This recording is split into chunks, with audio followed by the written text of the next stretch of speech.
আবাসন ব্যবস্থা নিশ্চিত না করে কিংবা এটার বিকল্প ব্যবস্থা না করে ক্লাস শুরু না করার ব্যাপারে আমরা স্মারকলিপি দিয়েছি। এই 5ই আগস্ট পরবর্তী বাংলাদেশে আবার নতুন করে গণরুম শুরু হোক, একটা ব্যাচকে উপলক্ষ করে গণরুম প্রথা শুরু হোক, কিংবা আবার রাজনৈতিক ব্যানগার্ড বানানোর ষড়যন্ত্র শুরু হোক, সেটা আমরা চাই না।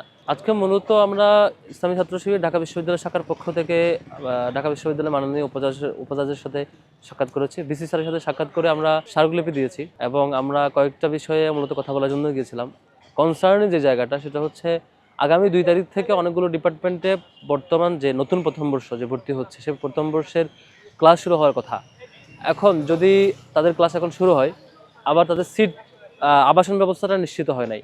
তো আমরা আশঙ্কা করছিলাম আবাসন ব্যবস্থা নিশ্চিত না করে ক্লাস শুরু করার মধ্য দিয়ে এখানে একটা দুইটা প্রবলেম। একটা প্রবলেম হচ্ছে শিক্ষার্থীরা একটা ভীতিকর পরিস্থিতির মধ্যে থাকে, সেই সুদূর রংপুর কিংবা কক্সবাজার কিংবা চাঁপাইনবাবগঞ্জ দূর থেকে এসে ঢাকায় কোথায় থাকবে, সিট ম্যানেজ করা একটা বিশাল দুরূহ একটা ব্যাপার হয়ে যায় তাদের জন্য।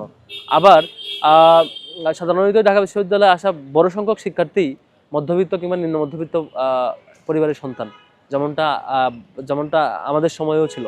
তো তাদের পক্ষে আসামাত্র সিট ম্যানেজ করা কিংবা টিউশন ম্যানেজ করা দুইটাই ডিফিকাল্ট।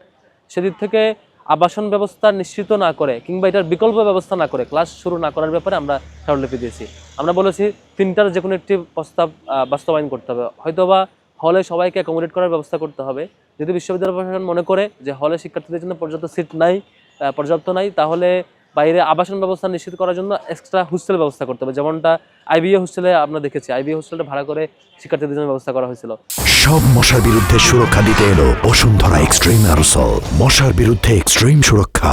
এবং লেদার ইনস্টিটিউটে যে এখন আবাসন সিস্টেম, এটা এক সময় বাইরে স্পেশাল ব্যবস্থা করা হয়েছে, পরে এটা পার্মানেন্ট সিস্টেম হয়েছে। ঠিক এরকম আরও একাধিক অনেকগুলো হোস্টেল নিয়ে আপাতত শিক্ষার্থীদেরকে ব্যবস্থা করা। এবং ছাত্রীরা সবচেয়ে বেশি আশঙ্কাজনক অবস্থায় আছে। আমরা ইতিপূর্বে স্মারকলিপি দিয়ে বারবার দেখা করেছিলাম ছাত্রীদের যাতে সিট ব্যবস্থা করতে না পারলে তাদের আবাসন বাবদ ভাতার ব্যবস্থা করে। মাননীয় ভিসি স্যার বলেছেন ওনারা ছাত্রীদের বৃত্তি ব্যবস্থা করাটা নিশ্চিত করবেন এবং সেটি অলরেডি সিদ্ধান্ত হয়েছে। এটা আমরা স্বাগত জানিয়েছি। কিন্তু ছাত্রদের ব্যাপারটা ছাত্রীদের ব্যবস্থা আমাদের দাবি মেনে নেওয়াটা ইতিবাচক। কিন্তু ছাত্রদের ক্ষেত্রে এখন বেশ কয়েকটা হলে আমরা দেখছি বেশ কিছু বড় ভাই নিজেরা বড় ভাই শেষে শিক্ষার্থীদেরকে অ্যাপ্রোচ করছে, আমরা তোমাদের বড় ভাই, এলাকার বড় ভাই, ডিপার্টমেন্টের বড় ভাই, আসো হলে আমরা সিট ব্যবস্থা করে দেবো, থাকার ব্যবস্থা করব। এই যে ব্যবস্থা করার অ্যাপ্রোচ দেখানো, এতে করে শিক্ষার্থী খুশি হয়, আবার অভিভাবক খুশি হয়, কোনো বড় ভাইকে পাইছে। কিন্তু যেটা হয় কয়দিন পরে সেই বড় ভাইটাই বলে তোমাকে সিট দিচ্ছি আমি, তোমাকে প্রশাসন সিট দেয় নাই, তাকে পলিটিক্যালি বিভিন্ন প্রোগ্রামে যেতে বাধ্য করে। এবং এখান থেকে গণরুমের উত্থান শুরু হয়, এখান থেকে পলিটিক্যাল মিসইউজ শুরু হয়, এখান থেকে শিক্ষার্থীদের ক্যারিয়ার নষ্ট করা শুরু হয়। আমরা এই 5ই আগস্ট পরবর্তী বাংলাদেশে আবার নতুন করে গণরুম শুরু হোক, একটা ব্যাচকে উপলক্ষ করে গণরুম প্রথা শুরু হোক, কিংবা আবার রাজনৈতিক ব্যানগার্ড বানানোর ষড়যন্ত্র শুরু হোক, সেটা আমরা চাই না।